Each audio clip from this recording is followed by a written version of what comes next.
Vamos conversar agora com duas figuraças que estão conosco aqui na Manhã do Rádio, na Manhã da Clube, que fazem um trabalho muito bacana. É o Daniel Dantas e o Matheus também. Eles têm um canal no YouTube chamado SSC Foz do Iguaçu e fizeram recentemente, já que nós estamos ainda no mês de junho, mês que ainda a gente fala do aniversário de Foz do Iguaçu, uma pauta interessante que é mostrar Foz do Iguaçu de forma diferente, né, do não usual.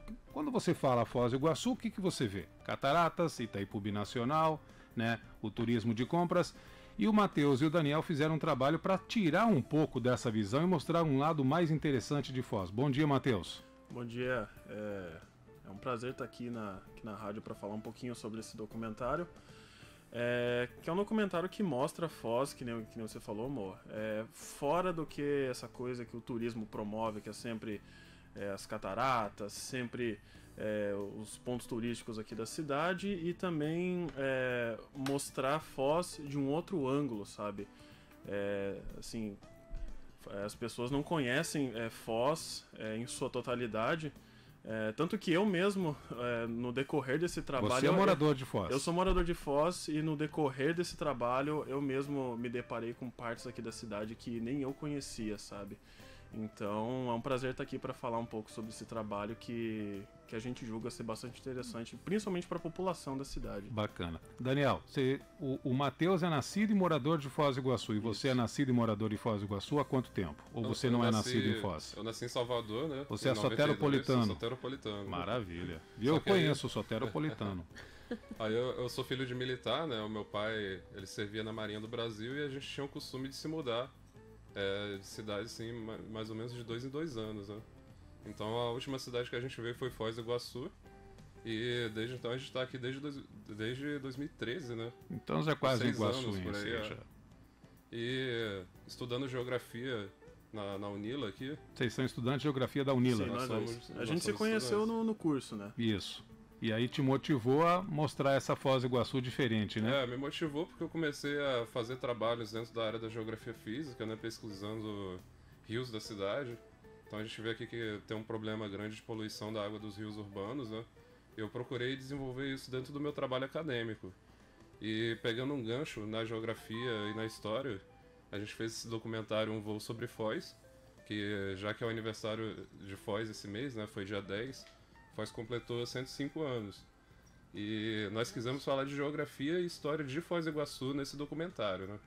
Tanto que o documentário ele dá um panorama geral da cidade como ela está hoje, como que o município se configurou para o que ele é hoje, e resgata a história da colônia militar, né? Em 1889, que é quando o Brasil chegou a Foz do Iguaçu, né?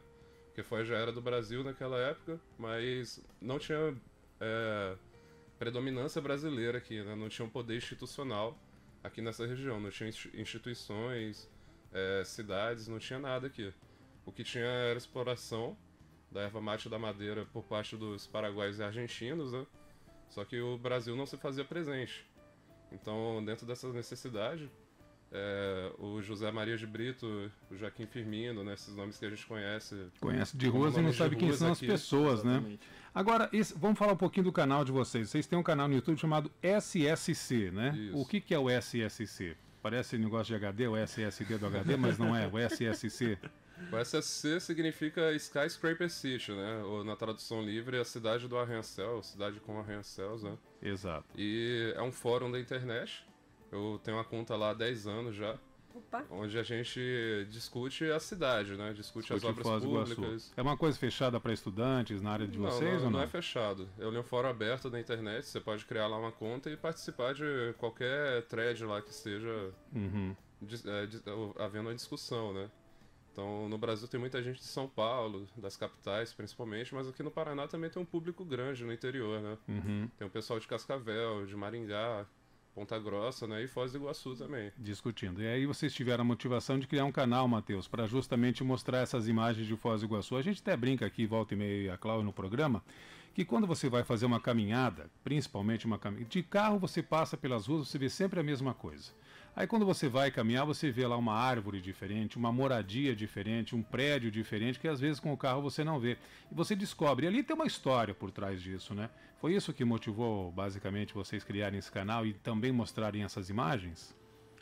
Justamente, como eu havia dito anteriormente, acho que a motivação da criação desse canal, né, que nem o Daniel falou, foi a idealização veio do Walter, só que mostrar justamente essa parte de Foz do Iguaçu, que, como é que eu posso dizer, que nem você falou, a gente passa pelos lugares e, assim, a gente, por exemplo, eu e o Daniel, a gente anda de bike, né, é muito diferente quando você passa nos lugares e você de fato não sabe o porquê das coisas que estão ali. Que nem a gente disse anteriormente, o nome das ruas. A Foz do Iguaçu tem vários nomes, José Maria de Brito, tem a rua, tem a Tarobaia, Rua Naipi, né? Que tem a ver com a lenda das cataratas. De fato, a gente não conhece, a gente só passa pelos lugares, mas a gente não sabe de fato a história desses lugares, dos bairros dessa cidade, por que eles estão ali, por que tem esse nome.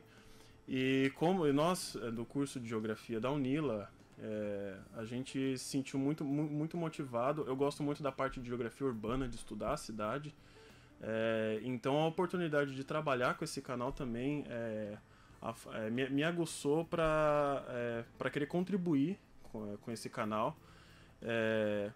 Se bem que a minha contribuição para o canal, ela tá assim, em uma outra parte, né? Porque mesmo que nós dois sejamos do curso de Geografia, a minha maior responsabilidade dentro desses trabalhos que eu venho contribuindo com o canal é na parte de sonoplastia e trilha sonora. Você é o rapaz do áudio e Isso, exatamente. Eu sou o cara do áudio do documentário.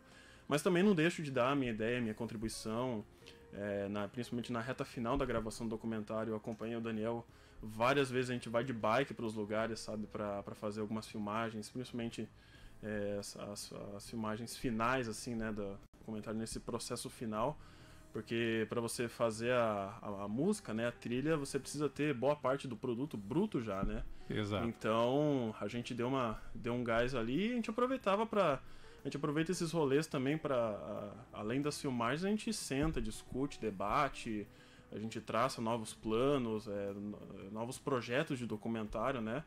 Porque esse é o primeiro de fato que a gente faz junto, mas não vai ser o último. A gente tem muitos projetos ainda para fazer, para contribuir para o canal. E qual é a linha musical que você colocou então, já que você falou que você... Qual foi a linha que você adotou? Então, a linha musical que eu adotei... Bom, primeiro eu tinha que ver com o Daniel, né? O que ele queria de fato que eu colocasse, que linha que ele queria que eu seguisse. Eu segui uma linha mais orquestral e coloquei um toque latino também nas músicas. O Daniel me emprestou o violão e eu fiz uma música com... assim, tem aqueles instrumentos... Autoria, então. Exatamente, eu que criei. Inclusive eu lancei na forma de um EP em nome do meu projeto solo de música. Tá disponível no Spotify e tudo mais. Todos esses lugares, nessas plataformas de música, tá lá. Eu fiz três músicas que seguem uma linha mais latina, assim, você tem aqueles instrumentos tradicionais, baixo, bateria, mas também tem muita percussão e muito violão, sabe? Inclusive minha mãe disse que lembra um pouco de música espanhola. Se a tua mãe falou, tá falado. É verdade. A mãe falou, tá falado. Agora, dentro dessa visão de vocês, o que vocês percebem de Foz do Iguaçu? Até a gente falava fora do ar que não há um registro, pelo menos, de fotos da construção da Avenida Paraná, que é muito recente, né? Isso remote aos anos 90. A gente falava até num programa aqui da rádio chamado Marco Zero, num sábado retrasado, no sábado da semana de aniversário. Foz tem 105 anos, uma rica história, e não temos um museu para registrar isso. E é muito difícil passar de gerações a gerações, e citamos justamente esse ponto, que hoje você tem a facilidade do registro pela internet. Qualquer pessoa hoje vira um repórter cinematográfico, com celular, com foto. Mas quando a gente parte para um lado mais profissional, digamos assim, não há, né, um trabalho de pesquisa. E vocês, com esse trabalho, o que vocês viram de Foz do Iguaçu, a diferenciação de Foz do Iguaçu, que o olhar do turista, do próprio morador, às vezes não consegue enxergar? A gente vê uma cidade com múltiplas facetas, né? Cada bairro ele tem sua centralidade, sua característica. Por exemplo, a Vila C é um bairro popular e o Porto Meira também é um bairro popular. Só que os dois são bairros distintos, né? Tem uma porcentagem populacional distinta também, mas tem sua dinâmica, né? Tem suas proximidades, suas regiões ali, tem os pontos de interesse, né, da população e dos turistas também. E quando a gente olha para fora do circuito turístico, a gente descobre uma cidade, né? Uma cidade que é dinâmica, uma cidade que funciona, que tem o horário do rush, que as pessoas acordam para ir pro trabalho, que voltam, que vão fazer sua caminhada no fim da tarde. É uma cidade como qualquer outra, né? Só que quando essa imagem da cidade ela é exposta para fora, né, ela sempre é vendida como turismo, sempre é falada mais das cataratas, né? Como se não houvesse a cidade em si, né? Então é nessa questão que a gente foca. Ou seja, o turista vem para os pontos turísticos, mas não conhece Foz do Iguaçu. Como a gente sempre brinca aqui, o pessoal fala, eu conheço o Paraguai, conhece o microcentro, não conhece além da Mona Lisa, por exemplo. Sim, exatamente. Ali, né? Ali em Cidade Leste, aquele microcentro é o mínimo, né? E complementando a fala do Dantas, essa questão do turista vir para a cidade é sempre aquela mesma rota. O cara chega de ônibus ou de avião, aí vai pro hotel, daí já tem aquele transporte que vai levar o cara para as cataratas, vai levar para não sei aonde, vai levar pro templo budista, ou até mesmo deixar lá na ponte pro Paraguai. Mas o cara não vê a cidade. O cara só faz esse trânsito e é isso. E Foz é vendida como se fosse cataratas, como se fosse uma coisa muito específica.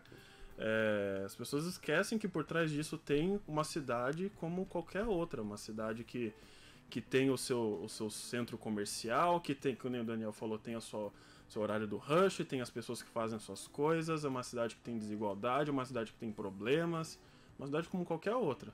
Mas isso não é mostrado. Você sabe que um tempo eu conheço um pessoal do turismo e teve um dos meninos que trabalha na área de turismo contando que veio para o hotel e ele, né, era um guia turista e eles iam para as cataratas, iam fazer aqueles passeios normais com o turista, né? E o turista era um europeu, era em inglês. E não estava se sentindo muito bem, chegou, estava muito gripado e tal, e aí ele estava querendo voltar para São Paulo, né? Aí ele perguntou, mas por que você quer voltar para São Paulo? Não, porque eu não estou me sentindo bem, eu preciso de um hospital e tal. E ele estava hospedado já lá na Avenida das Cataratas, e ele achou que era só aquilo que existia, né? Que não existia cidade, que não tinha hospital, ou que não tivesse, né, algo por trás daquilo, que era só cataratas e mato, né? Então muitas pessoas vêm realmente com essa cabeça, pensando que aqui é só cataratas ou só o Paraguai, e que não existe um restante. E às vezes até a própria população acaba se confundindo com isso. Exatamente, né? Até porque Foz do Iguaçu, os bairros aqui dessa cidade, vou até puxar um pouquinho o saco pro TCC que eu fiz, eu estudei mobilidade urbana aqui em Foz. E uma coisa que eu percebi é que aqui na cidade... cada bairro parece que é uma cidade, é uma sabe? Microcidade, porque né? Óbvio que são de jeitos diferentes, mas cada bairro é uma microcidade, porque tem o seu centrinho comercial ali, tem o seu rush, a sua hora do rush que é muito específico, tem as suas coisas muito específicas. Então em muitos bairros a pessoa não precisa sair dali, sabe, para atender todas as suas necessidades. Exatamente, tem banco, tem escola, tem supermercado, tem vida noturna, tem sua lanchonete, seu barzinho. Eu acho que eu posso me pegar como exemplo. A gente mora na Vila A, mas dificilmente quando a gente quer sair ou quer fazer alguma coisa, ou quando a gente precisa fazer alguma coisa, qualquer coisa que seja, a gente não precisa sair da Vila A, só se a gente quiser mesmo, sabe? Mas tá tudo ali. Mas assim, eu e o Daniel, nós temos essa consciência, sabe? Mas e para quem não tem esse tipo de pensamento, sabe? Para quem de fato mora num bairro em que a pessoa ela tem a possibilidade de fazer tudo ali, mas ela não sai. Então ela vai ter uma visão da cidade e vai ser aquilo. Uma visão um pouco mais restrita, né, das coisas. E até você entra na sua rotina, no seu cotidiano, e você esquece, né, de um outro ponto. Aí você citou dois extremos da cidade, Vila C e Porto Meira. Eu penso assim, Porto Meira tem um ritmo de vida que não é igual o da Vila C e vice-versa, embora sejam bairros populares de pessoas que vieram aqui para trabalhar, para construir a cidade. Vocês veem isso também através da Vista Aérea, você consegue identificar até pela forma de moradias, pela forma das construções, pela forma de as tradições? Acho que mais na Vila C isso é mais visível, né? Porque aquele bairro foi construído por um propósito mesmo que, assim como a Vila A menos, mas mais a Vila C, foi construído com um determinado propósito. Hoje em dia, o perfil da população não é mais esse, né, das pessoas, completamente. Do barrageiro, né? Exatamente. Talvez isso no Porto Meira isso fique um pouco mais difícil de identificar, mas na Vila C isso é mais visível. Inclusive, é uma das poucas coisas que Quer dizer, uma das coisas que eu penso assim, que, por exemplo, você vai, né, chega um turista, vai na Itaipu. Você chega lá, você tem que ver tipo um vídeo institucional, né, da Itaipu antes de começar o passeio. Mas não conta isso, sabe? Quer dizer, conta, mas como se fosse uma coisa muito boa, sabe? Tipo, porque nós construímos isso aqui pro trabalhador, né, que veio para construir Itaipu, mas não conta o outro lado da moeda, sabe? Isso fica, acho que, um pouco mais difícil de ver no outro lado da cidade, né? O que a gente percebe mesmo é com a imagem aérea do drone, né? Você vê que cada parte da cidade ela tem uma característica urbana diferente, né? Por exemplo, o Porto Meira, você vê que tem muito menos árvore do que os outros bairros da cidade, né? São áreas mais asfaltadas, concretadas, né? E a Vila C, por outro lado, já é mais arborizada, né? Por mais que não tenha calçadas nas ruas, né? Seja aquelas ruas com asfalto quebrado, sem quebra-mola, no caso é uma valona, né? Que atrapalha o ciclista, o motorista. É a mobilidade urbana como um todo, né? Porque eu acredito que a mobilidade urbana ela começa na calçada. Se a gente pensa um sistema de transporte público, né? Com integração para pessoas que tenham deficiência física e dentro disso você inclui o tempo também, né? Você tem que pensar na calçada como meio de acesso, né? Então isso facilitaria já muita coisa. Nesse ponto a Vila C, ela deixa a desejar, né? Então, cada bairro ele tem sua característica, né? Como a gente falou antes. Você vê aqui no centro tem mais calçadas, mais arborização. Você vê que tem uma área de urbanização recente na cidade que... A cidade é mais cuidada no que é para o turista ver. Isso? Infelizmente não é nem assim, né? Porque aqui no centro mesmo a gente já tem muitos problemas visuais que parece que a gente não está falando de uma cidade que recebe royalties, né? Que recebe um circuito turístico potente, que é uma cidade expressiva no oeste do Paraná, né? Ela ainda deixa a desejar muito no seu aspecto urbano, no que seria para ver, o que é bonito, né? A cidade em si, ela não tem uma face bonita, assim, mas o conjunto da cidade é bonito, né? Porque é diferente das outras cidades. É uma cidade muito arborizada, é uma cidade bem localizada, uma paisagem muito bonita, cercada por rios, riquíssima em água, né? Verdade. É uma cidade muito bonita. A impressão que eu tive quando eu vim morar aqui em Foz, estou falando aí de 17 anos atrás, é que a cidade não era tão grande, né? Porque o centro da cidade realmente não é muito grande, né? Então, assim, são mãos únicas, você vai para lá, vem para cá e tal. E aí eu ficava pensando comigo, como é que fala que tem 300 mil habitantes? Onde que tá essa gente morando, né? Aonde está? Então, eu acho que o turista, quando vem para cá, também pensa que Foz do Iguaçu é só esse centro aqui, né? JK, Avenida Brasil, Marechal Floriano, essas ruas aqui, né? Xavier, como é? Deodoro da Fonseca. Duarte Xavier. Enfim, só essas ruas centrais Xavier aqui. da Silva. Xavier da Silva, Marechal Deodoro, essas ruas aqui do centro, shopping, né? Avenida Brasil, JK, né? Schimmelfeng. E não, a cidade é muito maior do que isso, porque são os bairros, parece que são meio que braços da cidade, né? Então, parece que você anda para lá para conseguir chegar nos bairros. Aí você tocou num ponto interessante que também complementa um pouco do que o Daniel falou sobre mobilidade urbana. Como Foz do Iguaçu ela é fruto de construções, coisas que foram construídas na cidade ao longo de vários anos, né? Porque resgatando a história da cidade, isso aqui era uma colônia militar.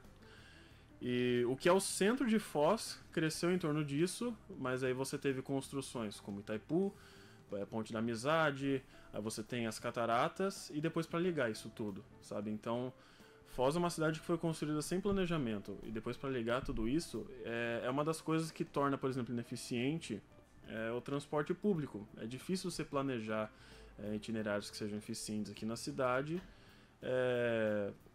justamente porque Foz, se você for espremer Foz, ela é uma cidade muito pequena, mas ela está muito espalhada. Isso, você como se fosse braços, né? Exatamente. Você tem áreas rurais dentro da própria cidade, principalmente ali entre a região da Vila C e Cidade Nova, e depois ali a Vila A e os bairros que tem em volta, você tem plantações ali, sabe? É uma coisa muito, muito estranha de se pensar, principalmente acho que quem vem de fora, ou quem vem de grandes centros urbanos como Curitiba, por exemplo, São Paulo, a pessoa tá pegando... A própria Cascavel, né? Você não vê isso dentro da cidade, né? Por exemplo, chega um turista de São Paulo, por exemplo, de qualquer outra cidade, supondo que o cara vai se mover de ônibus. O cara quer ir pra Itaipu. Ele pega o ônibus, aí ele vai estar andando ali, né, pela Avenida JK, vai pela Tancredo Neves, e daí quando tá chegando no Itaipu, o cara olha pro lado e vê tipo uma plantação ali, sabe? É uma coisa muito estranha, assim, você pode dizer. Mas... perto ali do Petrópolis, né? Exato, do Petrópolis para lá, é o lado direito, se eu não me engano. O lado direito, exatamente. É o lado direito ali. A gente vê que tem bastante plantação, bastante terrenos baldios. Exatamente. A gente vê ali umas vaquinhas também. Você consegue ver o lixão do outro lado. Assim, do lado é plantação, do outro lado você vê o lixão, assim, lá perto do Porto Meira, né? No aterro sanitário. E aí as pessoas que estão, então, nos ouvindo e gostariam de ver tudo isso, elas conseguem ver no site de vocês. Então, essa visão nesse canal, no documentário, vocês dão essa visão não só para o turista, mas para o morador de Foz, né? E o que mais que a gente pode encontrar, então, lá no site? É aí que a gente entra no escopo do canal, né? A gente está falando aqui de transformação urbana, inclusive essa área que você falou ali na proximidade do Petrópolis é uma área onde está sendo construído um condomínio, né? Mais um condomínio do lado de outro que é mais recente ali, do lado do Jupira, né? Então você tem aqui a divisão de bairros, na sua maioria pelos rios que cortam a cidade, né? Sim. E você tem essas áreas que são ocas, mas que estão sendo preenchidas agora, né? E para registrar essa transformação urbana, o canal ele toca muito nesse registro, né? Desde 2017 para cá, que foi quando a gente iniciou de fato o canal, já mudou muita coisa, né? E vem mudando. A segunda ponte vai ser construída agora. A gente já tem ali umas filmagens anteriores àquela região, né? A gente vai poder fazer uma comparação daqui a um tempo com a ponte já construída. Daria para fazer um registro anual, né? De cada lugar que a gente faz filmagem, né? De tanto que muda. Muda muito rápido, né? Tem aquela obra ali do Viaduto da Costa Silva, que é uma obra que a população já queria há mais de 20 anos, né? Mas está saindo agora. Então, uma outra técnica que eu uso dentro do meu TCC, no caso, né, é a fotogrametria feita com drone. Então posso fazer modelos tridimensionais do terreno a partir das fotos que eu tiro com drone, né. Então tenho feito também esse registro de grandes áreas em transformação na cidade, até para futuramente fazer um debate mais científico, né, dentro de uma questão de geografia urbana, uma geografia mais ambiental também, que é a minha área de estudo, né. E o canal ele registra a transformação urbana da cidade e da região. E também algumas questões são um pouco conhecidas da população, né? Então o pessoal pode acessar o YouTube lá no canal SSC Foz do Iguaçu, vai conhecer todo esse trabalho de vocês. Tem um contato além do YouTube, um WhatsApp, um site que vocês queiram deixar para as pessoas conhecerem, fazer algum registro, indicar locais também. A gente tem nossas redes sociais, são nossos perfis pessoais, né? Uhum. Como o Matheus falou, ele tem o projeto musical dele, que a gente vem trabalhando mais ou menos 1 ano e meio, né, Matheus? É o Matheus que faz as músicas. Uma hora vamos trazer o Matheus para trazer aí um som pra gente aqui na Clube. O cara quebra. Exato. Acho que assim, de contato da minha parte, eu tenho a página no Facebook do meu projeto, inclusive lá eu divulguei a trilha sonora na forma de um EP de 5 músicas e divulguei o documentário também, né? E... aliás, eu fico grato, assim, pelo Daniel ter me chamado para fazer essa parceria, porque é a primeira vez que eu tive a oportunidade de trabalhar com trilha sonora. Que quando eu comecei com produção musical lá em 2016, essa era uma das áreas que eu mais gostava, sabe? Trilha sonora e sonoplastia. Porque eu sempre fui muito de ver filmes e séries, eu presto muita atenção na música, sabe? Eu falava, nossa, eu quero fazer coisas do tipo. Né? Exatamente. Porque, assim, é a imagem, é o vídeo, mas é também o que a pessoa ouve, sabe? Isso... o som complementa tudo. Exatamente. Né? Então é isso. Daniel e Matheus, parabéns pelo trabalho. A Rádio Clube é parceira na divulgação de qualquer outro trabalho que você tenha. E eu sempre falo que Foz tem esse charme, né? Nós somos uma cidade cosmopolita, temos um ar de Nova York, mas também temos um ar de uma cidadezinha lá do interior que você pode andar para ir para Itaipu. Essa obra magnífica da tecnologia, mas vê a vaquinha, né, senhora Cláudia? Que a senhora disse, tem a galinhazinha ciscando. Exato. E de repente você se depara com Itaipu Binacional ou qualquer outra coisa que tem aqui. Tem as tecnologias do Paraguai que são maravilhosas, mas você pode comer uma chipa enquanto está navegando num iPhone 10. Eu acho que isso que é o charme da nossa fronteira, né? Como eu costumo falar, a minha comida favorita na fronteira é o shawarma, né? Porque Olha aí. Você vai a qualquer outro lugar, o que é shawarma? Ninguém sabe o que é, né? Exatamente. Você chega aqui, tem uma casa árabe vendendo shawarma com molhinho de alho, uma delícia, né? E não são grandes franquias, a gente fala de ser mesmo aquela coisa charmosa de ser a pessoa que é daquele país, veio para o nosso faz de e arma pra trouxe você, né? a culinária, trouxe seus costumes, e a gente consegue ter acesso a isso, não só grandes fast foods, né? Que trazem A aí a shawarma comida é nossa. de outros países, é deles, eles trazem aqui, a gente consegue ter isso, mas com um charme que é da própria população lá do outro país que veio trazer pra gente, né? E próprio agora cidadão. Faz parte da nossa cultura iguaçuense, né? Exatamente. Essa cultura cosmopolita. Exato, a chipa. Tanto quando vem parente aqui, a gente serve chipa, leva a comer shawarma, leva delícia. a comer comida oriental, porque tem um oriental que é dono, né? Sim. Então isso faz a diferença. Aqui né? tem o libanês, que é o dono da lanchonete lá do shawarma, e tem o próprio japonês ou chinês que também vem pra cá e abre o seu negócio aqui, né?